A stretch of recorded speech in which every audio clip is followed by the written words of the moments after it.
Мамандық біздің де өміріміздің тең жартысын құрайды. Осы өміріміздің тең жартысын жақсы өту үшін жақсы мамандық иесі атануымыз керек. Мен таңдап жатқан мамандығым юрист мамандығы. Бұл мен үшін өте жаныма жақын. Юрист мамандығын таңдау себебім өмірде болып жатқан коррупция секілді немесе адам өлтіру сияқты зұлымдық іс-әрекеттердің көп болуына байланысты осы мәселені шешу менің адамгершілік борышым деп ойлаймын. Мамандық таңдау біздің өміріміздегі ең маңызды фактор. Яғни біз өзіміздің мамандығымызды таңдау арқылы өзіміздің болашағымызды да сол мамандықпен ұштастырамыз. Мамандық таңдау кезінде өзіміздің жүрегіміз қалаған, яғни өзіміздің икеміміз бар мамандықты таңдауымыз керек. Ал менің болашақ мамандығым мұғалім.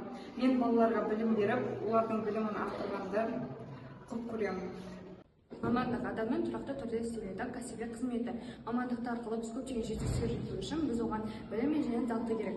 Мамандық көптеген салаға бөлінеді. Оның бірі, мысалы медицина бұл менің болашақ мамандығым. Мен осы мамандық арқылы емделмейтін емдерге шипа бергім келеді. Мамандық таңдау дегеніміз жалпы ол біздің болашағымыз. Біз болашақта қандай маман болып жұмыс жасайтынымыз осы мамандық таңдауға байланысты. Мен жалпы болашақта құқық қорғау саласын таңдап отырмын.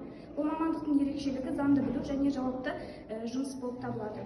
Мен болашақ таңдаған мамандығым адвокат. Адвокат әділдік үшін халықтың құқығын қорғайды және құқықтық сұрақтарға жауап береді.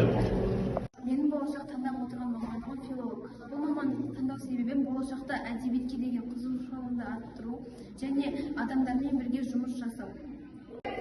Мамандық таңдау бұл өмірдегі маңызды шешімдердің бірі. Адам бұл өмірде екі нәрседен жаңылыспау қажет. Оның бірі мамандық таңдау.